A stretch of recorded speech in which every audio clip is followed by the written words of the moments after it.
Sur Radio Espace Guinée, les GG pensent comme JMJ. Une presse libre se voit dans la rue. Et la rue voit vraiment si la presse est libre. Cette dialectique sociale est la levure de la démocratie. JMJ. Les GG sur Espace, tous les matins 9h-11h.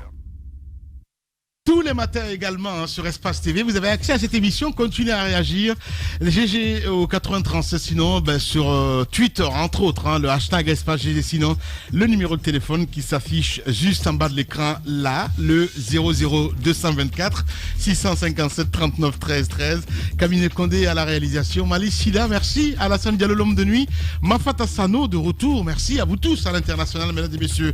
Dans un instant, on s'occupe de notre invité. Évidemment, c'est honorable Michel Kamano, premier questeur donc du Parlement. La Guinée fait face depuis mars 2020 à la pandémie du coronavirus, une maladie aux conséquences dramatiques pour l'économie nationale. Les indicateurs sont au rouge et le gouvernement a prédit une situation plus compliquée après le Ramadan qui était donc en cours. On en parle ce matin avec notre invité qui va nous rejoindre un peu plus tard dans cette émission. Très nombreux à nous écrire ce matin sur Twitter, entre autres. Le temps pour Mohamed Diaby, le réalisateur à la radio, de nous rejoindre et puis nous faire voir un petit peu vos réactions évidemment sur le 657 39 13 13.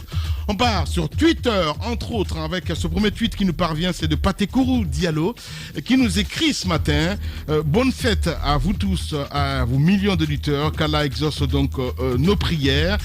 Lamine, j'avais signalé ceci, on ne prévient pas une population à une crise économique et sociale.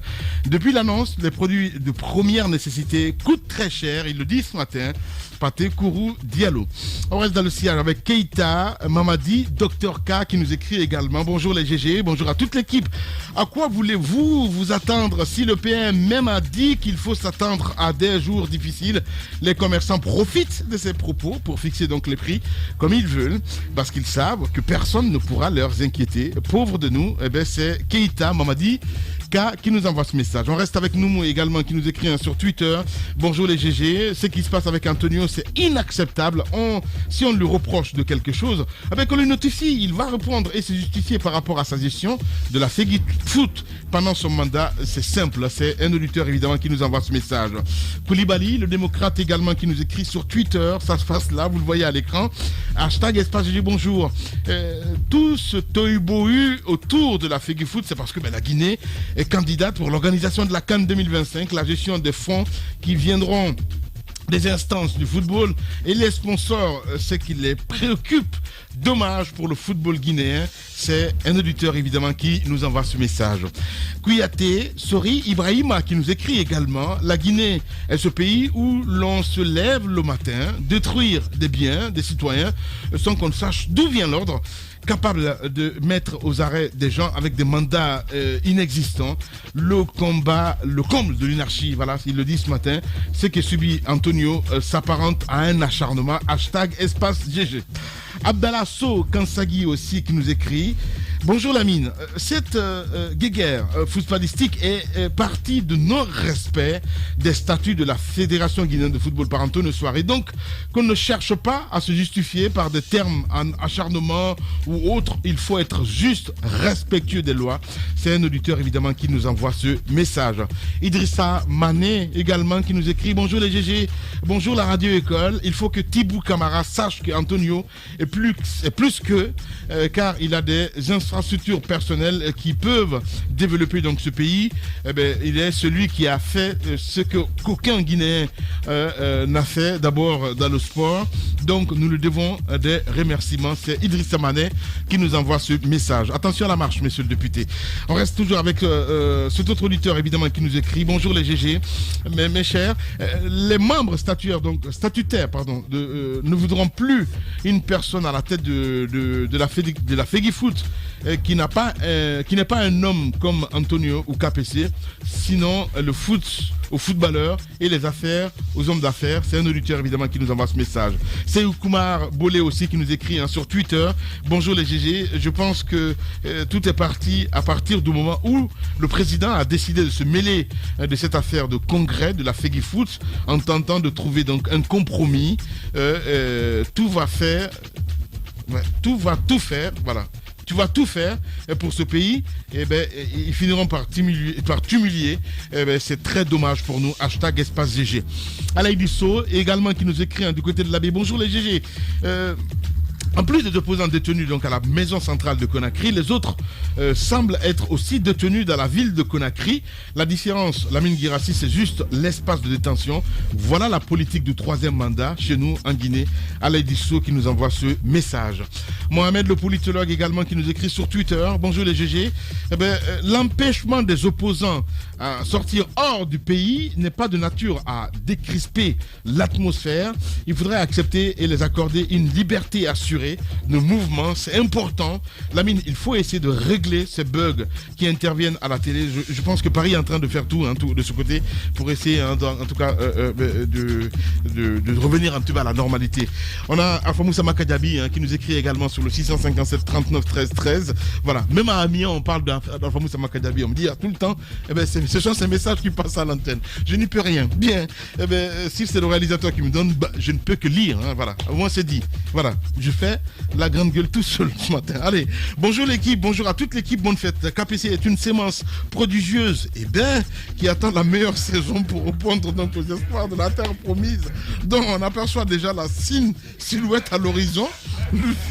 Lui accorder donc la présidence de la FEGIFOOT serait une chance pour cette jeunesse, car il fait l'unanimité. C'est Binani qui nous envoie ce message. Binani, évidemment. Allez, on reste avec cet autre. Moussa Makadabi qui nous écrit. Bonjour Lamine, bonjour à toute l'équipe. La mafia organisée par certains pour déstabiliser Antonio Soirée ira avec le vent, il l'atteindra jamais. Heureusement que le président a vite compris le complot. Dans un pays, des hommes comme Antonio Soirée, Lamine Guirassi et autres sont à protéger, à encourager, et non les contraires. Dieu est au contrôle. Bonne fête aux FAMA, bonne fête chez vous dans ce studio. Moussa Makadabi qui nous envoie ce message. Merci. Véron Diaby également qui nous écrit. Merci et félicitations pour cette vérité démontrée. En Guinée, on humilie les grandes personnalités. C'est Véron Diaby qui nous envoie ce message. Allez, on reviendra un peu plus tard évidemment sur quelques messages, sur d'autres messages évidemment que vous avez bien voulu laisser là sur le 657 39 13 13. El Chocolaté, on a notre invité ici dans ce studio, mais d'abord on va essayer d'en parler. Une femme meurt du côté de Cancan. T'as pris cette nouvelle, El Chocolaté? Voilà. J'ai appris ça parce qu'elle n'aurait pas payer les frais qui lui ont été demandés. 700 000 francs guinéens. Nous attendons donc des détails avec notre correspondant régional, Alpha Oumar Koïta, parce que la dépêche est venue de certains confrères, mais je souhaite m'appuyer sur ce que Koïta me dira. Évidemment. Allez, allez-y, Antoine. Parlons de cette dépêche parce que j'ai pu parcourir un peu le témoignage de l'un des proches de la dame qui aurait fait une fausse couche à l'hôpital. Après la fausse couche, il était question de lui laver un lavage de ventre, je crois bien qu'il devait se faire. Et la dame étant couchée dans sa cabine, elle se serait levée pour aller voir la sage-femme qui était de service ce jour-là. Elle lui a demandé de l'aider à pouvoir suivre des soins. Celle-ci lui aurait dit de se retourner de là où elle était parce que l'argent demandé, celle-ci n'avait pas les moyens. 700 000 ont été demandés. Apparemment, ils n'avaient pas toute la somme. Ils ont proposé un montant qui n'était pas la somme demandée. Madame a dit que ce n'était pas suffisant. Il fallait qu'elle complète à 700 000, faute de quoi elle ne s'occuperait pas d'elle. Donc, elle a été contrainte de se retourner sur son lit d'hôpital, de malade. Et c'est en se retournant, lorsqu'elle s'est couchée, elle ne s'est plus réveillée. Elle est morte sur le coup. Et d'aucuns pensent qu'il y a eu non-assistance à personne en danger, que la sage-femme se serait mal comportée. Elle aurait dû d'abord faire son travail et ensuite réclamer l'argent. Malheureusement, cette bonne dame s'en est allée sans pour autant pouvoir payer le montant demandé. Et malheureusement, pour une question banale, elle est morte. Voilà. Malheureusement, on n'aura plus de détails forcément dans le journal de 22 heures. Allez-y. On en parlait souvent ici avec... en plus, ce n'est pas une première quand même. Oui, c'est arrivé plusieurs fois parce que je crois que tout n'est pas mis sur place dans les hôpitaux pour s'occuper de ces cas souvent désespérés et qui touchent malheureusement des personnes qui n'ont pas suffisamment de moyens. Je crois il n'y a pas longtemps, il y a Fatou Chike qui était avec nous qui disait qu'elle était en train de mettre en place des moyens au niveau de Donka, par exemple, pour que les gens qui arrivent avec peu de moyens puissent d'abord recouvrir la santé avant, n'est-ce pas, de leur demander de payer. Mais j'apprends quand même que les autorités sont en train de statuer là-dessus depuis le matin. En tout cas, c'est ce qu'on nous dit, Jacques, quand même. On ne sait pas trop si c'est les sanctions qui vont suivre ou des réponses adaptées. Moi, c'est le genre de nouvelles qui me donne envie de vomir. Et puis, deuxièmement, c'est pas aux autorités de s'en mêler. Il y a des fonctionnements logiques d'institutions dans ce pays. Nous avons l'ordre des médecins. Que l'ordre des médecins fonctionne, fasse son travail, fasse une enquête. Et si sanction doit être donnée, qu'elle soit donnée à la hauteur de cette inhumanité-là. Et je mets au défi, monsieur le député, que je regarde droit dans les yeux, monsieur le député, parce que votre rôle, c'est aussi cela, c'est de défendre la dignité humaine, la dignité de vos concitoyens. S'il vous plaît, intéressez-vous à ces cas-là, parce que ce sont des gens qui votent. Il n'en est pour rien, pauvre député. Non, quand j'ai même. pas dit qu'il était... Non, mais si tu dis que tu c'est le pour regardes ça, dans les yeux, c'est pour ça que j'ai précisé. Assume. Non, mais attends 2 secondes. On l'a pas introduit là. Tu veux polémiquer pour rien. Vous voulez polémiquer pour rien. encore. Vous voulez polémiquer pour rien. J'ai juste dit, je regarde monsieur le député droit dans le lieu parce que c'est votre rôle. Intéressez-vous à ces cas-là. Il n'est pas encore là. Parce que ce sont des cas d'inhumanité insupportables. Bien, allez, Ahmed Kourouma, toujours à côté de la plaque. Hein. Allez-y. Allez-y, Daouda. C'est malheureusement, il ne sait pas ce que c'est qu'un arrêt bus car plaque. C'est terrible, toi, je te jure. Ben ouais. Alors, pas l'en vouloir, il est né à Paris, lui. Voilà, il est né à Paris. Et nous, c'est car plaque qu'on connaît ici. Alors, j'ai eu la chance d'échanger un peu avec le mari de la défunte ce matin, qui a un peu expliqué toutes les interventions qui ont été faites, parce qu'il y a eu d'abord une première ordonnance qui a été faite. Et à l'hôpital, on lui disait que c'est 390 000. Et quand il est sorti pour aller dans une pharmacie au marché, il a pu trouver les produits à 200 et quelques mille francs guinéens. Il est revenu, ça c'était les premiers soins. Et quand on lui a parlé de 700 000 maintenant pour le travail, et il se faisait tard, il était 23h00 et il pleuvait, les enfants étaient à la maison. Et il est allé voir un de ses frères qui est également médecin à l'hôpital de Cancan, qui s'est déplacé pour aller rencontrer le directeur du service maternité, un certain docteur Soiré, et pour lui expliquer un peu la situation de son frère. Mais ça n'a pas été le cas pour qu'il fasse quelque chose pour sauver la dame. Lui, il est rentré à la maison pour aller s'occuper des enfants. Sa belle-sœur est restée avec sa femme. Et selon ce que sa belle-sœur lui a dit, elle se serait levée en pleine nuit, et nue d'ailleurs, pour aller trouver une des infirmières afin de lui dire que je souffre. Aidez-moi. La femme dit que vous n'avez pas payé les 700 000 et on ne peut pas s'occuper de vous. Et c'est là, elle s'est retournée. Elle n'est même pas décédée selon son mari. Elle n'est même pas décédée dans le lit, mais elle est décédée à même le sol. À l'hôpital. À l'hôpital, à même le sol. Et son mari me dit qu'il est venu trouver sa femme dans un état où... Si on peut appeler son mari, si vous le voulez bien. Oui, on a eu quand même son mari ce matin qui nous a expliqué tout cela, et voilà, qu'il n'était pas incapable de trouver les 700 000, mais... C'est la négligence. C'est la négligence. Et il était sur le point d'aller se débrouiller ça et là, mais son frère qui travaille à l'hôpital serait intervenu, mais en vain. Bien. Et le docteur Soiré, pas à moi directement, mais à un confrère, parce que je l'ai appelé, il disait qu'il est en réunion avec les autorités, et aurait fait une autre ordonnance qui pouvait calmer les choses, mais qui n'a pas été trouvée. On appelle évidemment le mari. Parole aux vrais gens dans cette émission. Les grandes gueules sur Espace, c'est la représentativité de la diversité de la société guinéenne. Ils n'ont jamais peur de défendre leurs idées. Entre débats animés, accrochages et éclats de rire, 2 heures de talk-show pour parler, décrypter et débattre de l'actualité et des véritables préoccupations des Guinéens.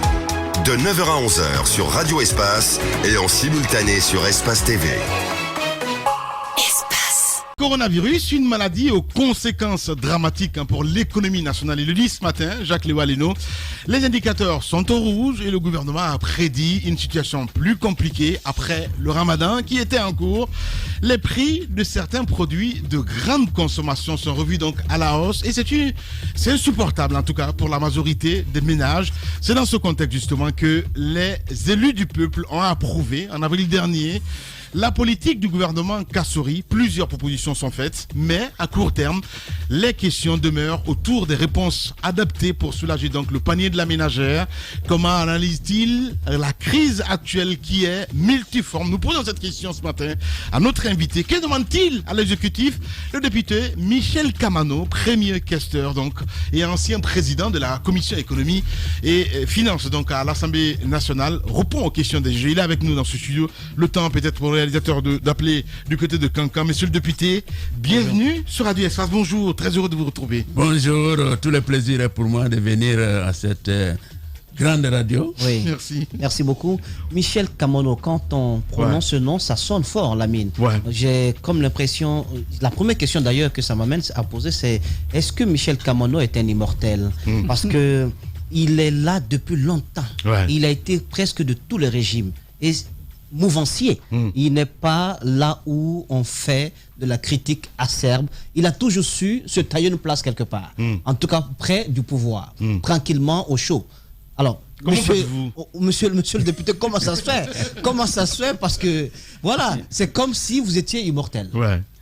Écoutez, j'ai eu la chance, il faut commencer par là, de venir très tôt aux affaires et de commencer par des services techniques.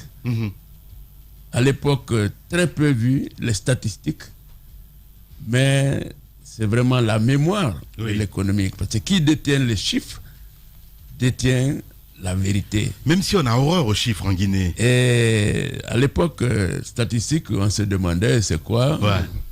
Et comme ce n'était pas des entreprises qui étaient convoitées, comme ce n'était pas les banques, personne ne voulait aller faire ce petit travail de fourmi, donner l'information aux décideurs.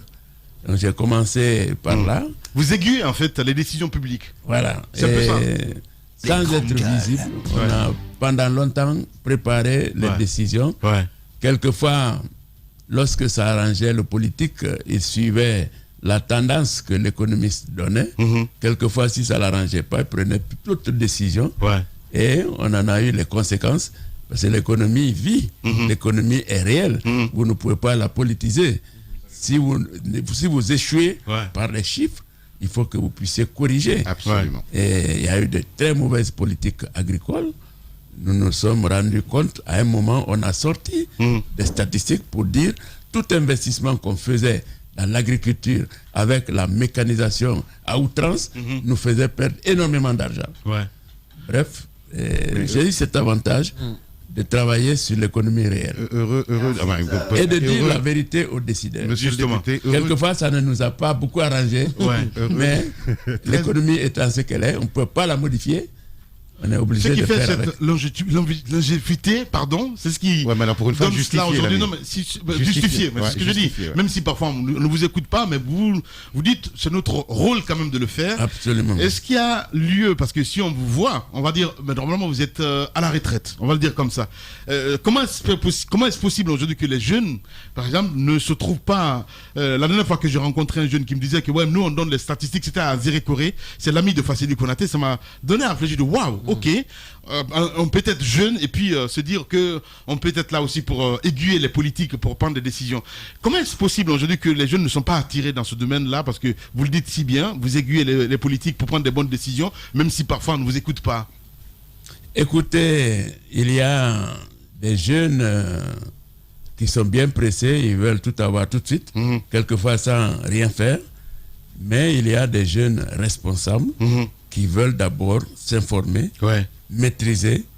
Et quand on les entend, on sent qu'ils ont de l'avenir. Ils ne sont pas pressés. Ceux qui sont pressés n'y arriveront pas.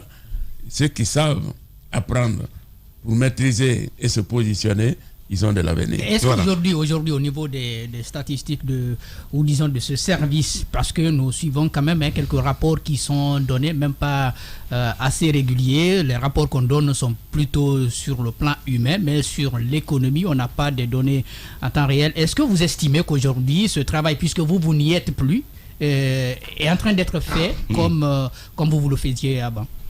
Oui, ce travail est en train d'être fait. Et les statistiques au départ était totalement contrôlé par le public. Aujourd'hui, les partenaires au développement, comme partout ailleurs, ont demandé à ce que les services de statistiques deviennent un institut national. Bien. Un institut national qui sort des chiffres pour ne pas que le politique les biaise. Et voilà que cet institut est mis en place. Monsieur le député, alors moi je suis particulièrement heureux de vous entendre parler comme ça ce matin, parce qu'effectivement vous avez dit deux choses importantes.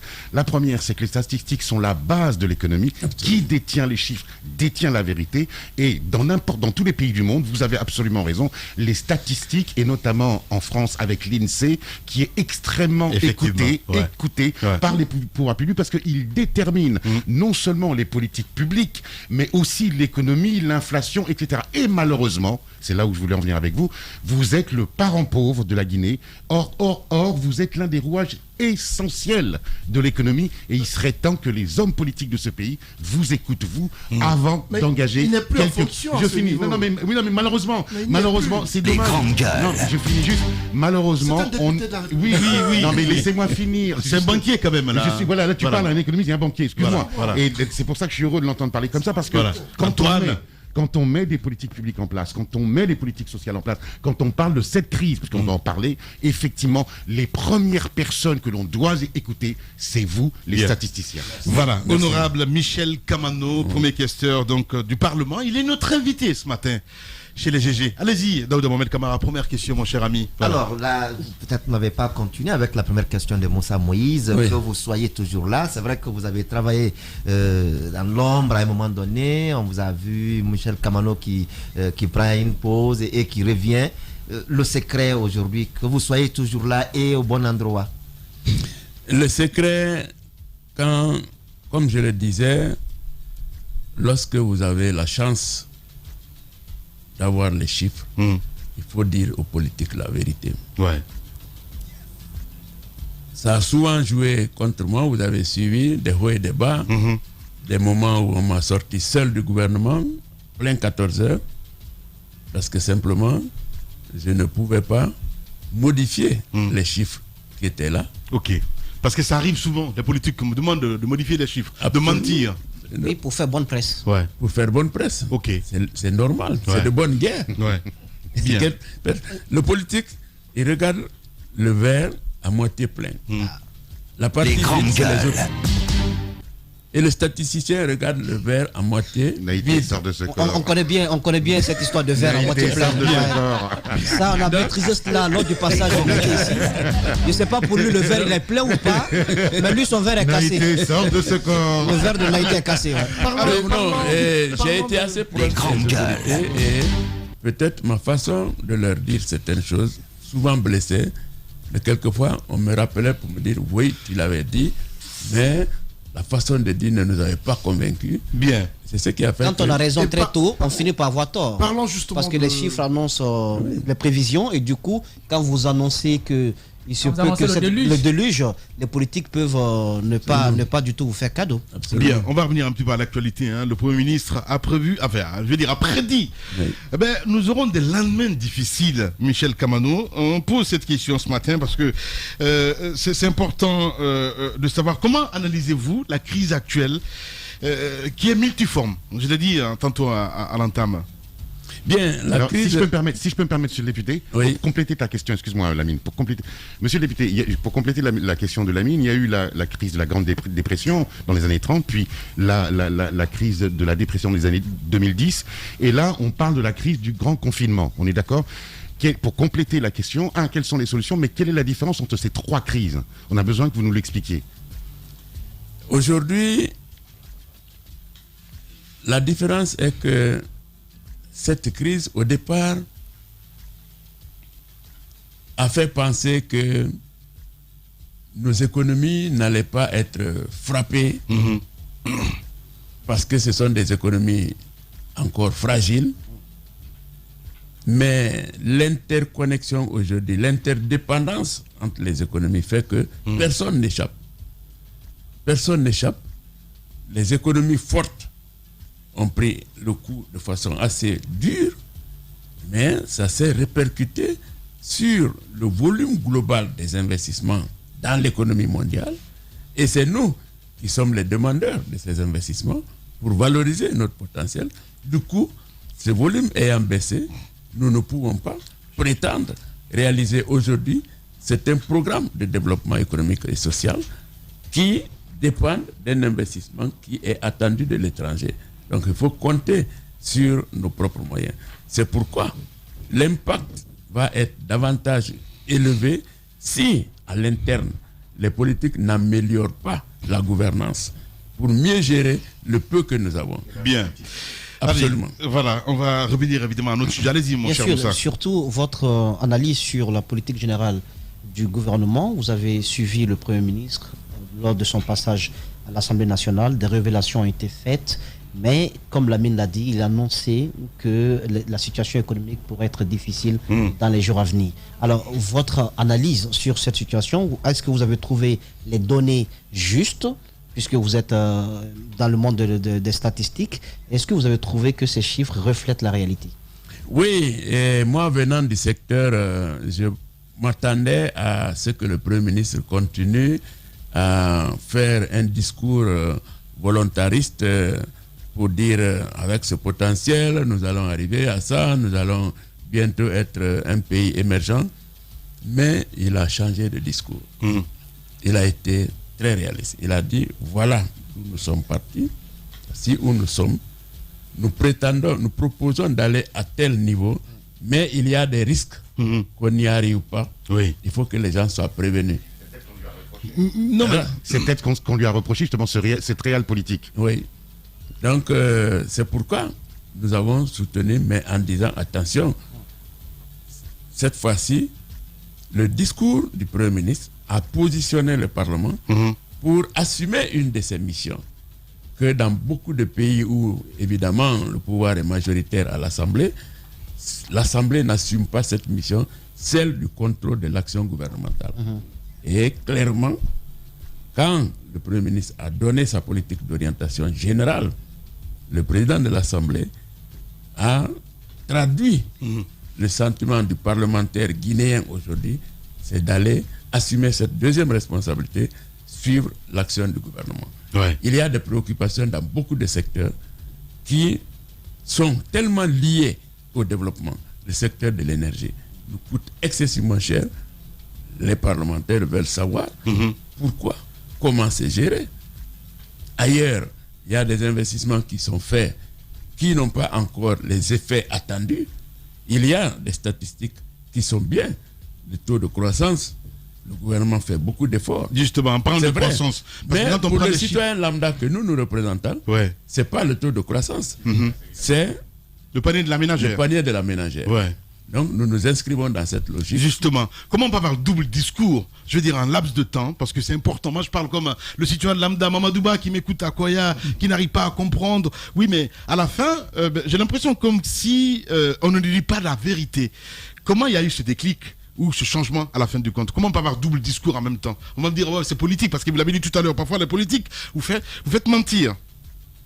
Écoutez, comme je le disais, c'est de bonne guerre. Ouais. Mais l'avantage aujourd'hui... Dans ce cas-là, justement... Le politique, c'est qu'il n'est plus seul. Bah, je comprends très bien, mais dans ce cas-là, Michel Kamano, touchons la plaie, c'est important. Pensez-vous vraiment que... C'est dépasser la Côte d'Ivoire. Justement. Et qu'aujourd'hui, on nous dise... C'était 2020 qui était 2021, 2022 qui était annoncé. Aujourd'hui, qu'on nous dise que les choses pourraient être très difficiles. Comment comprendre cela? Non, écoutez, la réalité a rattrapé les faits. Il y a eu des détournements, il y a eu la malgouvernance dans certains secteurs. Vous avez suivi. Et c'est ce qui a retardé.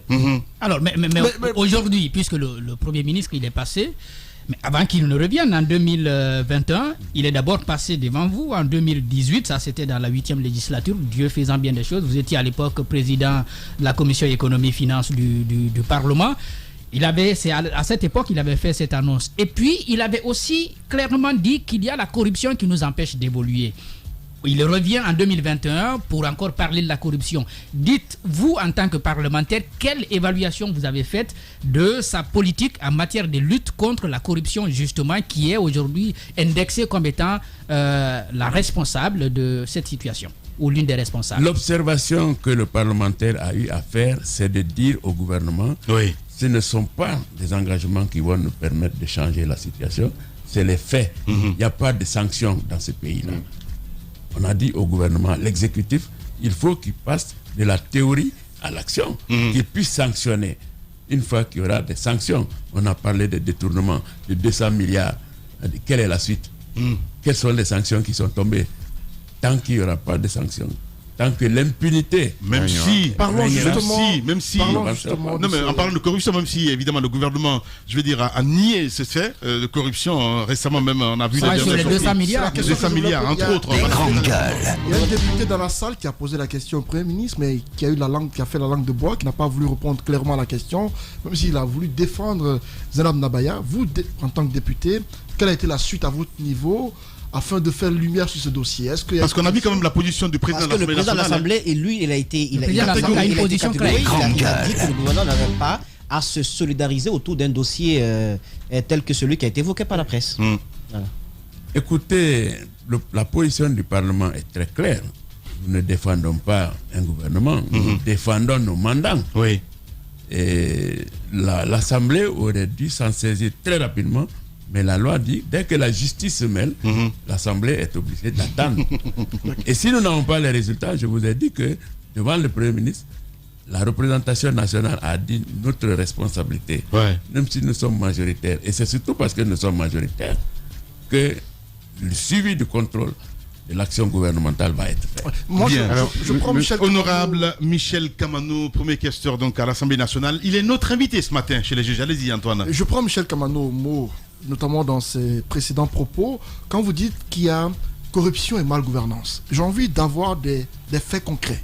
À quel niveau? Parce que apparemment, dans la Guinée que nous vivons, nos gouvernants semblent nous faire croire que c'est l'Eldorado, c'est le paradis. Apparemment, tout va bien en Guinée. À votre niveau, quel est le constat que vous faites par rapport à la gouvernance actuelle? Qu'est-ce qui ne va pas? Quels sont les points défaillants dans la gouvernance actuelle? Écoutez, tout n'est pas rose. Je ne dirais pas qu'il y a malgouvernance dans tel secteur ou dans tel autre secteur. Tout n'est pas rose. Le gouvernement fait beaucoup d'efforts. Les grandes gueules. Le gouvernement fait beaucoup d'efforts. Tout à l'heure, je vous ai parlé de l'électricité. Oui, c'est vrai. Nous avons commencé au Parlement, j'étais président de la commission économique. Nous avons commencé par des subventions de 400 milliards à l'énergie. Nous sommes à plus de 2000 milliards de subventions. Est-ce que le service s'est amélioré chez vous? Non. Par rapport à ce volume? Non. Il y a une légère amélioration. Mais de 400 milliards à 2000 milliards, 4 fois. Est-ce que le service s'est amélioré 4 fois chez vous? Non. Non, il y a un léger mieux. Donc, quelque part, il y a des déperditions. J'ai fait une analyse de statistiques. Eu égard au volume d'investissement et de subventions. Ça, c'est l'énergie. Ça, c'est au niveau de l'énergie. Un autre secteur. D'autres secteurs, pour le moment... Vous prenez le secteur de l'eau qui également ne marche pas. L'hydraulique. Voilà. Je vous ai dit que nous allons aller sur le terrain. Les statistiques nous indiqueront que quelque part, nous avons le sentiment qu'on investit beaucoup plus que les résultats. Il y a le cas des routes aussi, monsieur le député. On parle d'énergie, mais au niveau des routes, on constate largement qu'il y a la plupart des routes guinéennes sont complètement dégradées. D'aucuns disent que les investissements qui sont faits par rapport à la construction des routes ne sont pas forcément ce qui est injecté. La plupart de nos routes, au regard du projet annoncé, ne sont pas les réalités sur le terrain. Les grandes gueules. Le problème des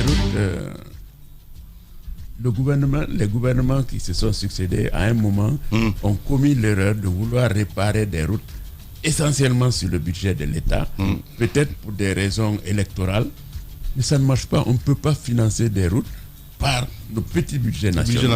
Exactement. C'est tellement cher. Parce que ça permet aussi des sorties d'argent. Ça permet la corruption. À l'époque, les gens ont essayé de faire juste du colmatage, faire rapidement telle ou telle route pour avoir tel ou tel électorat. Ça ne marche pas. Une route, ça ne se bricole pas. Ça se reconstruit. Et quand la route vieillit, il faut la refaire et elle coûte très cher. Voilà, allez, mais on parle de crise multiforme. Absolument, on parle de crise multiforme. Non seulement on parle de crise multiforme, mais on parle ce qu'on appelle la crise du confinement, d'une crise qui touche tous les secteurs. C'est une crise d'une violence inouïe que vous essayez aujourd'hui de nous expliquer, mais je vous soupçonne d'avoir beaucoup de talent, monsieur le député, parce que vous avez choisi un domaine qui est très précis, qui est le domaine de l'énergie, et ce domaine-là, partout dans le monde, est rentable, génère de l'argent, sauf malheureusement dans notre pays. Donc, pourquoi avez-vous choisi ce domaine-là? Essayez-vous de nous faire passer un message. Et puis, deuxièmement, cette crise, évidemment, ce qui est une crise multiforme, qui touche tous les secteurs, comment vous l'analysez, premièrement? Et deuxièmement, ça va faire 3 questions. Quelles sont les solutions à apporter aujourd'hui pour que nous puissions sortir, en tout cas, le bout de la lorgnière de cette crise? Écoutez, nous n'avons pas choisi l'énergie pour rien, parce que sans énergie, il n'y aura pas de développement. C'est clair. Et si nous nous rendons compte qu'il y a beaucoup plus d'investissements que de résultats, nous allons regarder. Et c'est en fonction de ce que nous constaterons sur le terrain qu'il y aura des propositions d'amendement. Globalement, ce sera d'améliorer la gouvernance. Ouais. D'améliorer la gouvernance. Aujourd'hui, ce qui va nous arriver avec le coronavirus, c'est que nous allons avoir de fortes capacités de production. Lorsque nous allons mettre le barrage en production, on avait... Soit piti. Oui, on a confié la construction à des partenaires qui sont des Chinois. Pour l'interconnexion, tout ce qui est transport et distribution de la production, nous l'avons confié à des partenaires européens qui ont arrêté avec le coronavirus. Ce qui va nous arriver bientôt, c'est que nous aurons de l'énergie que nous ne pourrons pas transporter. Ok. Ceux qui ont été chargés de la production, les Chinois, n'ont pas baissé. Ils ont continué à travailler. Les autres qui sont chargés du transport et de la distribution ont arrêté. Ouais. Ils sont en train de reprendre timidement, mais nous allons arriver à cette situation où nous aurons une énergie produite qu'on ne pourra pas distribuer. Donc la marchandise qui ne peut pas être vendue, quoi. Donc ça, c'est l'analyse. Voilà. Quelle est la solution alors du coup? La solution, La troisième question. c'est de demander à nos partenaires de mettre des bouchées doubles pour rattraper le retard. S'ils ne le font pas, on demandera au partenaire qui a construit de suppléer pour que la distribution... Est-ce qu'il n'y a pas une solution, par exemple, qui résiderait dans le transfert de compétences? C'est vrai, à chaque fois on le dit, quand on confie des projets aux partenaires, aux investisseurs, aux partenaires techniciens étrangers, on dit de transférer les compétences. On a essayé un peu avec Veolia pour rester dans ce secteur, justement. Ça n'a pas marché. C'est comme si Veolia est passé. D'ailleurs, le président l'a reconnu.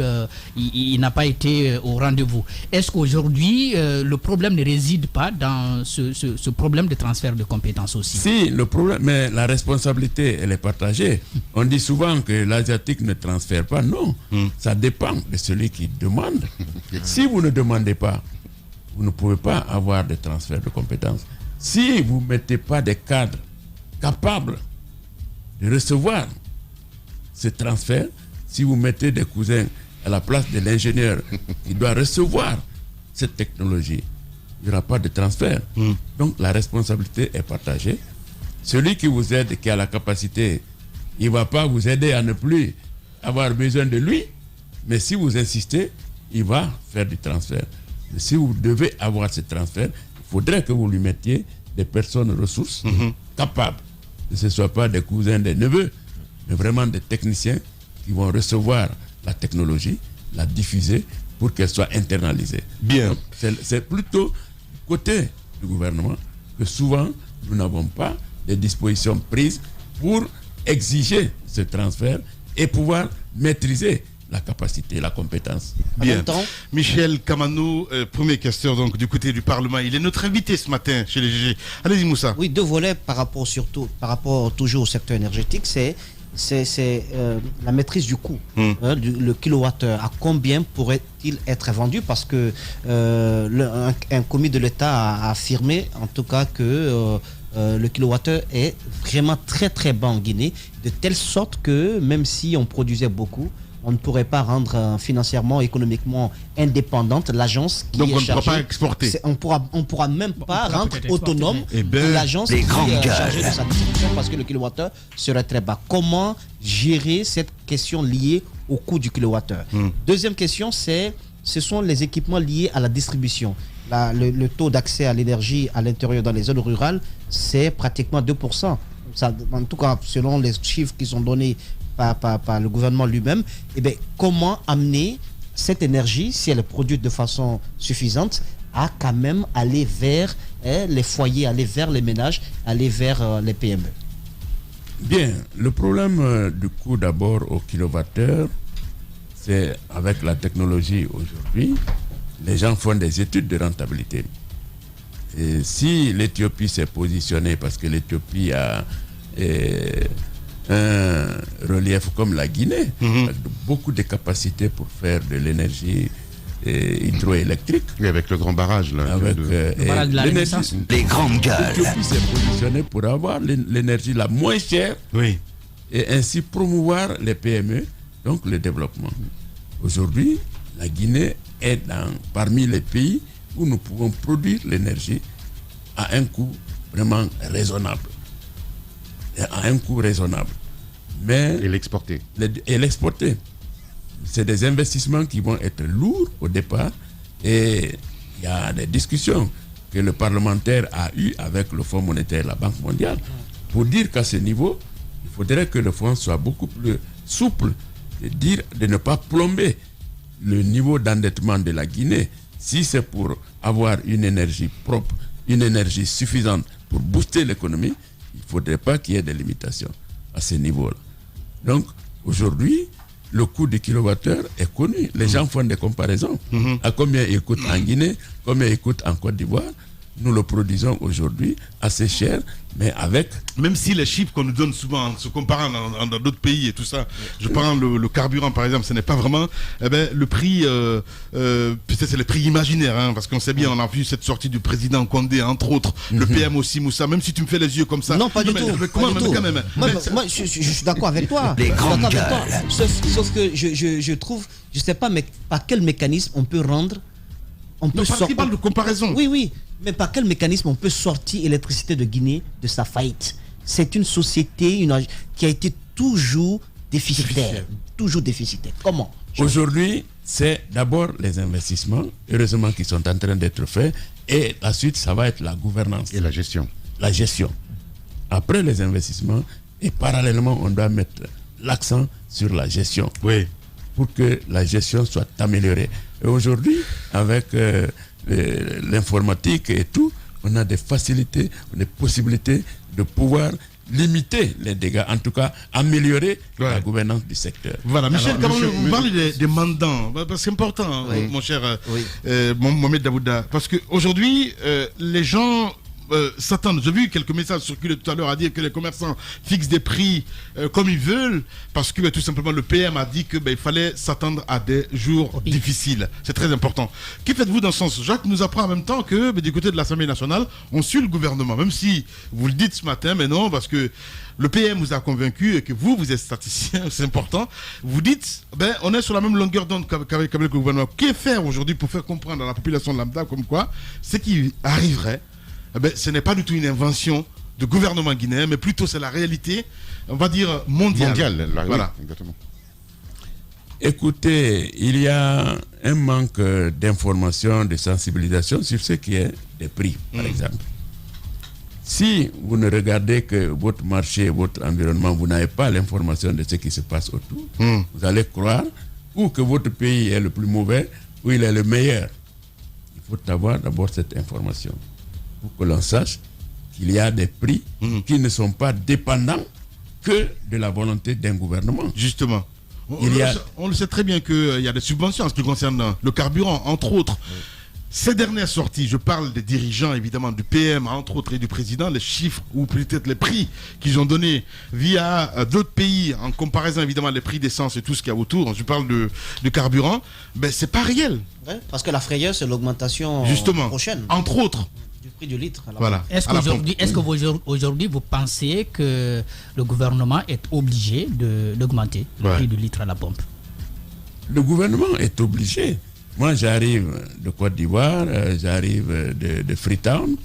En Côte d'Ivoire, le prix du carburant est à 651, 680, 660 francs CFA le litre. Allez-y, faire tout de suite la conversion. Oui, c'est ce qu'on va faire là en direct. Hein. Allez-y, mon médaille. Je vais prendre ton téléphone. C'est autour de 10 000. C'est pareil. Les grandes gueules. Dès que... Ça fait 10 000. Voilà, c'est 10 000. Ça fait 10 000 francs. C'est un peu plus au-dessus de 10 000. Oui, mais le revenu, pour éviter, mais le revenu, monsieur le député, pour éviter le coulage, le revenu des Ivoiriens est plus élevé. Il va continuer, allez-y. Pour éviter le coulage, il faudrait que nous puissions, je parlais d'informations au niveau des prix. Si nous n'avons pas des prix stabilisés, regardez simplement, sans être économiste ou statisticien, le nombre de stations d'essence qu'il y a entre Kankan, Sigiri et la frontière, entre Conakry, Forêt-Karia et la frontière. Même ici, parce que même les distances sont pas respectées. À un moment, dès que vous baissez les prix, Sigiri va consommer plus de carburant que Conakry. Forêt-Karia va en consommer presque autant que Conakry. Parce ça que veut dire qu'il y a coulage, les gens ont beaucoup plus d'intérêt à envoyer le carburant. Voilà. Donc, Michel Kamano, notre invité ce matin, on n'a que 10 minutes. Oui, peut-être que je vais parler comme grand frère Ahmed, très séduit en vous écoutant, mais derrière on a l'impression que vous venez de vous réveiller, les parlementaires que vous êtes, les projets passent devant vous, les propositions sont là, mais après vous ne vous mettez pas sur le terrain pour ce contrôle réel de l'action du gouvernement. Parce que si on parle d'énergie, on parle d'eau, on parle des routes, vous savez bien le problème il est où, mais qu'est-ce que vous faites concrètement pour ce contrôle de l'action du gouvernement? Écoutez, il faut reconnaître que c'est un mal de tous les parlements majoritaires de ne pas assumer comme il faut sa deuxième responsabilité, celle de contrôler l'action du gouvernement. Mais un bon parlement ne peut pas soutenir le gouvernement comme la corde soutient le pendu. Ça ne l'empêche pas de mourir. Il faudrait aller sur le terrain, vous avez parfaitement raison, pour que s'il y a des préoccupations, et il y en a, Dieu sait qu'il y en a, que le parlementaire réponde. Il est avant tout un mandat. Il a des mandats qui attendent. Tout à l'heure, vous avez parlé des prix. La population attend de savoir qu'est-ce que le gouvernement, qu'est-ce que le Parlement fait pour les contrôler. Merci pour ce mea culpa. Mais de l'autre côté, l'autre constat qui est fait, c'est que beaucoup pensent, même si on a l'impression que vous n'êtes pas comme le Parlement précédent, une caisse de résonance. Avec ce nouveau Parlement, on apprend que Damaro, c'est l'un des meilleurs présidents que le Parlement guinéen ait connu. Mais il y a des lois, il y a des projets, des propositions de loi qui sont parfois faites, mais dont vous ne tenez pas compte. Celui lié à la cherté des loyers, par exemple. On apprend qu'il y a des députés qui ont fait des propositions qui n'ont pas été écoutées par la majorité. Alors que c'est une question sensible à laquelle tous les Guinéens sont liés. Les loyers sont chers, mais on constate que vous n'en faites pas une priorité au Parlement. Pourquoi? Il y a eu débat, effectivement, et tout le monde le constate, qu'il y a un laisser-aller. Les gens fixent les loyers à leur tête. De manière anarchique. Et ils exigent, quelquefois, minimum 1 an d'avance. Ce qui n'est avec pas une caution de 2 ou 3 mois. Ce qui n'est pas normal. Moi, c'est seulement en Guinée, je vois ça. Ce qui n'est pas normal, ça ne se fait pas ailleurs comme ça. Et vous avez parfaitement raison. C'est un débat qui est actuellement en cours au Parlement. Et qu'est-ce qui est fait pour ça, justement? Parce qu'il y a un problème véritable. Ailleurs, on fixe la caution à une période. Également les avances. En Côte d'Ivoire, c'est 4 mois d'avance. Et je crois que c'est 1 mois de caution. En Guinée, il n'y a aucune limitation par rapport au nombre de cautions d'avance. Tout est fait. Mais c'est parce qu'il n'y a pas de loi. Pour le moment, il n'y a pas de loi là-dessus. Ça fait longtemps que ça dure, depuis le Parlement précédent jusque-là. Antoine. Non, mais il a raison. C'est un discours à nos pauvres. Mais qu'est-ce que tu veux? Non, mais il a raison. Il a raison, l'ami. Il a parfaitement raison. Il a raison. Il n'a pas raison. Entendu concret. On a trop entendu. On a raison, on sait qu'on a raison. Oui. Mais dites-nous concrètement, qu'est-ce que vous faites pour régler ce problème? Qu'est-ce qui est fait? C'est d'abord adopter une loi. Voilà. Quand est-ce que vous allez le faire? Eh bien, Antoine, je vous le promets pendant la législature.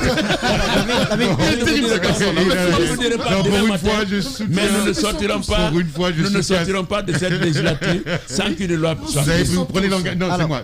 Je veux l'entendre, monsieur le député, sur la fermeture des frontières, qui a un impact terrible sur notre économie. Parce qu'il y a beaucoup de petites et moyennes entreprises qui ne s'en sortent pas du tout et qui perdent énormément. Les raisons qui ont été évoquées, je pense que le Parlement aurait pu mieux fouiller pour essayer de comprendre, pour essayer de comprendre si ces raisons la tiennent toujours, puisque officiellement fermées, mais il y a du trafic, il y a une sorte de contrebande qui s'effectue au niveau des frontières fermées, notamment la frontière avec le Sénégal. Donc ça, c'est la question sur la fermeture des frontières. La deuxième question, c'est au sujet des droits humains, des droits de l'homme dans notre pays. Vos anciens collègues sont en prison. Ceux qui étaient avec vous à la 8e législature, beaucoup d'entre eux sont emprisonnés pour des raisons qui ne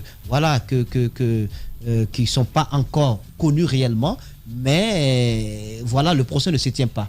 Qu'est-ce qui est fait dans ce sens? Est-ce que c'est un sujet qui a au moins été discuté au Parlement? Bien, Commençons par la fermeture des frontières. C'est un événement qui a commencé avec la maladie, avec le coronavirus, et c'est remonté depuis Ebola. Il y a des pays, Ebola, qui n'avaient pas fermé les frontières avec la Guinée. Il y en a qui l'avaient fermé. Donc, pour des raisons bien évidentes, les gouvernements décident de fermer les frontières. Mais les gouvernements comprennent que les frontières sont tellement poreuses que lorsque vous prenez la décision de les fermer, il y a une loi, il y a une décision.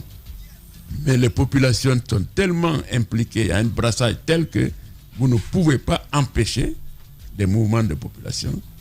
Au contraire, quelquefois, vous accélérez le trafic parce que les gens vont bypasser, parce que la corruption est dans, et vous allez favoriser des choses.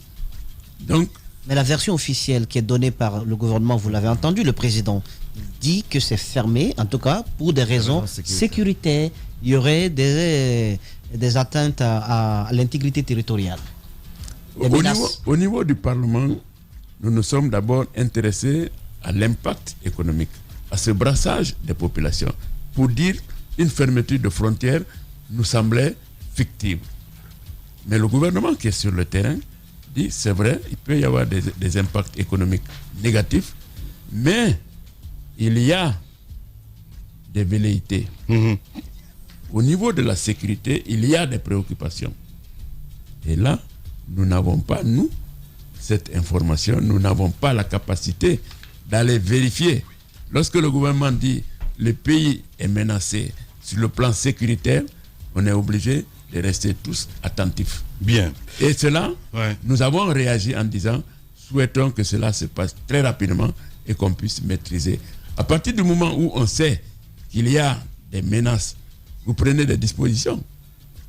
Et une fois que vous avez pris des dispositions, vous pouvez conséquemment ouvrir des frontières pour qu'il n'y ait pas un impact économique qui affecte davantage les populations. Nous pensons, et c'est mon avis personnel, que l'ennemi n'est dangereux que lorsque vous ne savez pas où il est, comment il est. Une fois que vous savez qu'il y a des menaces, vous prenez des dispositions en conséquence. Oui, la prison. Par rapport les collègues qui sont en prison, on a abordé la question, nous l'avons discuté. Il y a beaucoup de députés comme moi qui étaient là depuis la 8e législature. Mais là également, on a interpellé directement les responsables au niveau de la justice du gouvernement. Ils ont dit, la justice est indépendante.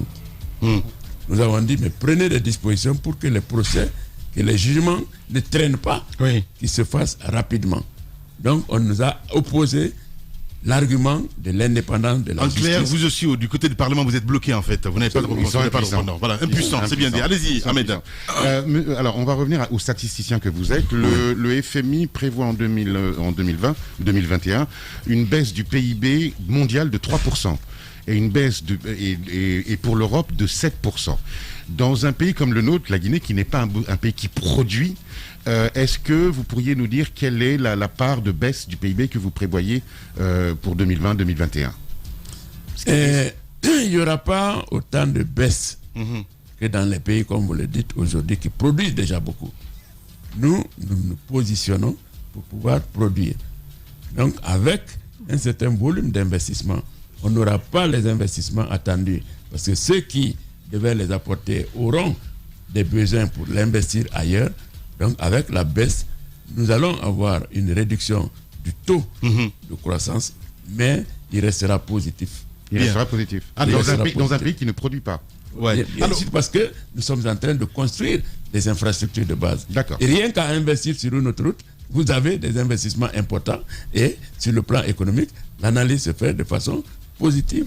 Voilà, et cette question de cet auditeur, c'est de Amadou Diallo, qui dit, je souhaiterais poser cette question à M. Kamane, pourquoi est-ce que le gouvernement se précipite à augmenter le prix du litre d'essence lorsque le prix du baril monte à l'international, alors que si le prix baisse, il ne diminue jamais?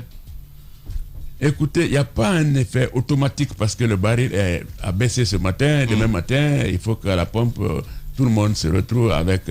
Non, il y a d'abord cet environnement sous-régional. Oui. Je vous ai dit, si le prix du carburant est vendu au Mali à 10 000 francs, que vous baissiez votre prix à 9 000 francs, vous allez importer du carburant pour le Mali. Bien. Donc il faut avoir des prix homogènes. C'est pas automatique. En même temps, j'ai dit qu'il revient au gouvernement d'assurer le contrôle, peut-être. Bien sûr. Voilà. Allez-y, Moussa, dernière question. Oui, dernière question, c'est par rapport, M. Kamano, à la coordination Kissi, la coordination Bema-Kissi, qui existe à la tête le doyen Milimono. Doyen Milimono, avec qui vous ne seriez pas très très d'accord. Oui, celui qui est à la tête de la coordination. Bema-Kissi, et il est dit. C'est le chef de Guillaume Pilot qui est là. Attention, je pose ma question. Oui, c'est une statistique aussi. Ma question, parce que les Kissi, on ne sait pas combien ils sont. C'est de savoir, certaines personnes disent que vous chercheriez à être à la tête d'une coordination plus grande que celle dont Jacques venait de parler, donc la coordination Bema-Kissi. Est-ce que vous avez ces intentions et quels sont vos rapports? D'abord, je vais vous informer. Allez-y. Puisque vous êtes chargé de l'information, il n'y a pas de Milimono qui soit à la tête d'une telle association. Il y a une disposition qui a été prise depuis 2016 par la communauté qui ici majoritairement de s'organiser pour mettre en place un haut conseil de Bema-Kissi. L'arrêté a été obtenu en 2016. Parallèlement, certains de la communauté ont pensé que les anciens comme les jeunes Kamano là étaient en train de mettre en place des structures très proches du pouvoir. Ils se sont organisés au kilomètre 36 pour mettre une autre structure là-bas, financé par un politique de la communauté. Quelle politique? Alors, donc nous avons compris que la communauté allait être divisée. Nous avons donc appelé tous les responsables politiques de la communauté personnellement, Faya Milimono, Paul Moussa, Eliano, pour que nous puissions travailler pour leur dire le haut conseil de la communauté est apolitique. Même si vous voyez des têtes proches du pouvoir, ça n'a rien à voir. Ça n'a rien à voir. Et je suis à la tête de ce haut conseil. Vous êtes à la tête de ce haut conseil, il y a des contestations. Même si Michel Kamano fait campagne pour oui, RPG, exactement, vous êtes proche du pouvoir. Là-bas, alors qu'il est dit, exactement, il est dit que c'est apolitique. Non, j'ai commencé par vous dire que le haut conseil est apolitique. Si on ne l'a pas mis en place, c'est parce qu'il y a eu cette contradiction à un moment. Et quand nous avons parlé, j'ai personnellement reçu les différents responsables politiques, on a lavé le linge sale en famille. Paul Moussa Diawara est aujourd'hui avec nous et nous allons mettre le Haut Conseil en place avec la participation des responsables de ceux qui se disaient être hier loin du Haut Conseil. Et ça va être fait pour bientôt. Avant la fin de l'année, je vous le promets. Voilà. Michel Kamano était notre invité ce matin. Merci beaucoup en tout cas d'être passé chez les GG sur Radio Espace. C'est à moi de vous remercier. Soyez assurés que ma petite expérience fait que aujourd'hui, nous sommes obligés, nous sommes sur une radio respectable, de nous dire la vérité. Ouais. S'il y a des problèmes, il faudrait les mettre sur la table pour trouver des solutions. On ne peut pas se cacher avec son doigt, cacher la face avec son petit doigt. Il y a des efforts que le gouvernement fait, mais il y a encore des choses à faire au niveau de la gouvernance. Nous avons un pays avec un potentiel si formidable. Malheureusement, Dieu aussi, en donnant le potentiel, il a donné à la Guinée les Guinéens qui ne s'aiment pas. Je vous remercie. Merci beaucoup à Michel Kamano, évidemment, mesdames et messieurs, avec nous. Demain, on va se retrouver. Et grand merci à Mohamed Diaby qui a réalisé l'émission, à Camille Condé du côté de la régie Mafia-Tazano, Malisila Poutine. Oui, merci à Alassane Diallo. Dans un instant, sur Radio Espace, vous avez rendez-vous avec la playlist et sur Espace TV. Les infos reviennent avec la rédaction pilotée par Moussa Moïse Silla, Jacques Lewaleno. Prenez soin de vous. À demain. Au revoir.